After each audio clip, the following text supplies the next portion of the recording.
Oke, pernah kebayang nggak ada semacam kotak ajaib yang bisa bikin apa aja?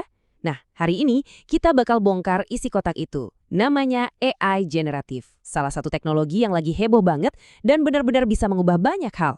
Coba deh bayangin, Anda bisa bikin gambar yang super keren cuma dari beberapa kata. Atau nulis draft cerita dalam hitungan detik. Wah, kedengarannya kayak di film fiksi ilmiah ya. Tapi ini beneran nyata. Dan inilah inti dari apa yang akan kita bahas hari ini. Jadi, apa sih sebenarnya isi kotak ini? Gini, AI generatif atau biasa kita sebut Gen AI itu bukan sekedar kalkulator super canggih loh. Anggap aja dia itu seniman, penulis, sekaligus pencipta. Nah, bedanya sama AI biasa yang cuma bisa menganalisis data, Gen AI ini benar-benar menciptakan sesuatu yang baru, konten yang sebelumnya belum pernah ada. Tapi kenapa ya semua orang heboh banget ngomongin ini? Yuk kita cari tahu kenapa teknologi ini bukan cuma tren sesaat, tapi benar-benar sebuah game changer. Nah, disinilah letak kekuatannya. Kita semua kan tahu ya, susahnya bikin konten bagus terus-terusan. Atau nyari info penting di tumpukan data yang seabrek. GNI itu hadir sebagai solusinya. Dia bisa ngerti bahasa kita, nemuin pola-pola yang tersembunyi, bahkan bantu bikin pengalaman yang personal banget buat tiap orang. Jadi tantangan produktivitas yang paling bikin pusing pun bisa diatasi. Oke, kita udah tahu apa itu GNI. Sekarang waktunya kita ngintip ke dalam mesinnya buat lihat gimana sih sebenarnya keajaiban ini bekerja. Gampangnya gini, bayangin aja ada seorang siswa super yang udah baca semua buku, lihat semua gambar, dan dengerin semua lagu yang ada di internet. Gila kan? Dia nggak cuma hafal, tapi dia belajar polanya, gimana tata bahasa bekerja, gimana gaya seni tertentu, atau harmoni dalam musik. Nah, karena pemahamannya yang super dalam inilah, dia bisa bikin karya baru yang rasanya familiar, tapi tetap orisinal. Prosesnya itu sebenarnya dimulai dari kita. Kita kasih perintah, bisa lewat tulisan, gambar, atau bahkan suara.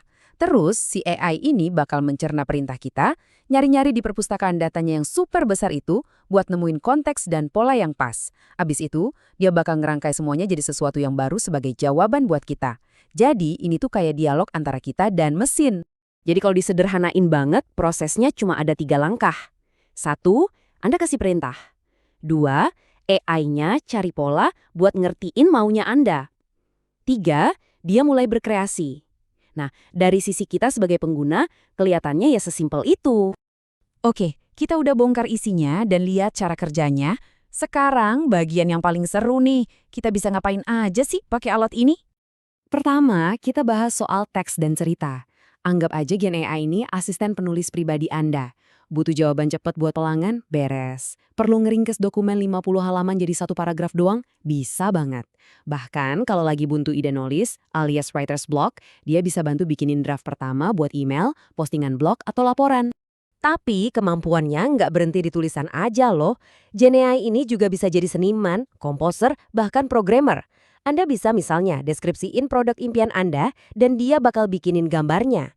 Atau Anda bisa minta dia nulis beberapa baris kode buat percepat proyek software Anda. Jadi batasannya itu benar-benar cuma imajinasi kita aja. Nah, sama seperti alat canggih lainnya, ada buku panduannya nih. Dan ini penting banget. Kita harus paham kekuatannya, tapi juga resikonya, supaya kita bisa pakai alat ini dengan bijak. Oke, kita lihat manfaat utamanya. Ada 3 nih. Pertama, jelas banget, ningkatin kreativitas. Bisa bantu desainer dan penulis dapat ide-ide segar. Kedua, bikin kita lebih efisien. Tugas-tugas yang berulang dan ngebosenin bisa dia kerjain. Jadi kita bisa fokus ke hal yang lebih penting. Dan ketiga, personalisasi. Dia bisa bikin pengalaman yang benar-benar unik dan pas buat setiap orang. Tapi, ingat kan, kekuatan besar datang bersama tanggung jawab yang besar juga. Di satu sisi, kita punya kreativitas tanpa batas. Tapi, di sisi lain, ada resiko misinformasi dan deepfake. Kita jadi lebih efisien, tapi kita juga harus waspada soal privasi dan keamanan data. Jadi, kuncinya adalah menemukan keseimbangan. Gimana cara kita memaksimalkan manfaatnya, sambil terus sadar dan waspada sama tantangannya?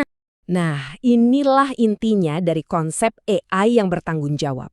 Tujuannya bukan cuma bikin AI yang makin pinter, tapi gimana kita sebagai manusia bisa bikin pilihan yang lebih bijak dalam menggunakannya.